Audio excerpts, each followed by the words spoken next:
क्या पश्चिम एशिया बिल्कुल जलने की कगार पर है? क्या वाकई ईरान इजराइल पर हमला करने वाला है? और सबसे बड़ा सवाल तो ये कि अगर वो हमला करेगा तो कब करेगा? मीडिया रिपोर्ट्स की माने तो ये हमला 12 और 13 अगस्त के बीच हो सकता है। इस बीच तनाव और टकराव के हालात हर तरफ दिख रहे हैं। सवाल ये है कि यदि मिडिल ईस्ट के इन दोनों शक्तिशाली देशों के बीच वास्तव में युद्ध शुरू हो गया तो कौन सा देश किसके साथ खड़ा होगा?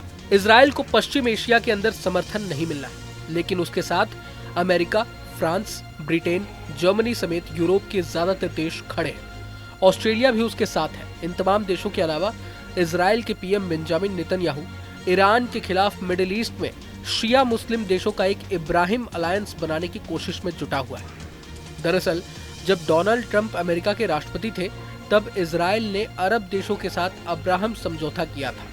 इस समझौते के तहत इजराइल ने यूएई, सऊदी अरब, बहरीन, सूडान और मोरक्को के साथ औपचारिक संबंध स्थापित किए थे। इन देशों ने इजराइल की संप्रभुता को मान्यता दी थी ताकि पूर्ण राजनयिक संबंध स्थापित हो सके। समझौते के बदले में अरब देशों को अमेरिका की ओर से कई छूटें मिली थी। 14 अप्रैल को जब ईरान ने इजराइल पर कई मिसाइल और ड्रोन दागे थे, इस हमले को रोकने के लिए अमेरिका और इजराइल के दूसरे सहयोगी देशों ने एक दूसरे की काफी मदद की थी। इजराइल चाहता है कि फिलहाल किसी भी संभावित हमले के दौरान भी उसे पहले की ही तरह मदद मिले। बात करें ईरान की तो वो भी इस गेम में पीछे नहीं है।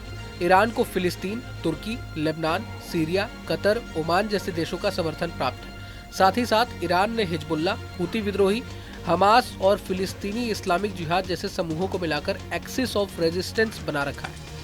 हिजबुल्लाह एक्सिस ऑफ रेजिस्टेंस का सबसे शक्तिशाली संगठन माना जाता है, जिसमें करीब 1 लाख लड़ाके शामिल हैं। दुनिया के युद्ध विशेषज्ञ सैन्य ताकत के मामले में इजराइल और ईरान को करीब बराबरी का मानते हैं। ग्लोबल फायर पावर इंडेक्स के मुताबिक ईरान अगर दुनिया में 14वें नंबर पर है तो इजराइल भी 17वें नंबर पर कायम है। सेना, हथियारों और विमानों के लिहाज से भी दोनों एक दूसरे को अलग अलग मोर्चों पर टक्कर देते हैं। मीडिया रिपोर्ट्स के मुताबिक लेबनान की तरफ से इजराइल में दर्जनों मिसाइलें दागी गई।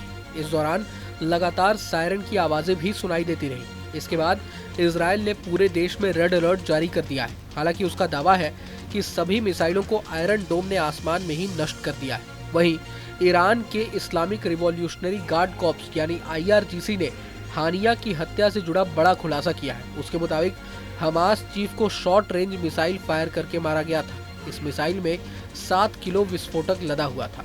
इससे पहले कई मीडिया रिपोर्ट्स में हानिया को बम धमाके से मारने का दावा किया गया था। बहरहाल ईरान और इजराइल के बीच इस तनातनी का मिडिल ईस्ट पर कितना प्रभाव पड़ेगा ये तो वक्त ही बताएगा। अगर आपको ये वीडियो पसंद आया तो लाइक करें और चैनल को सब्सक्राइब करें।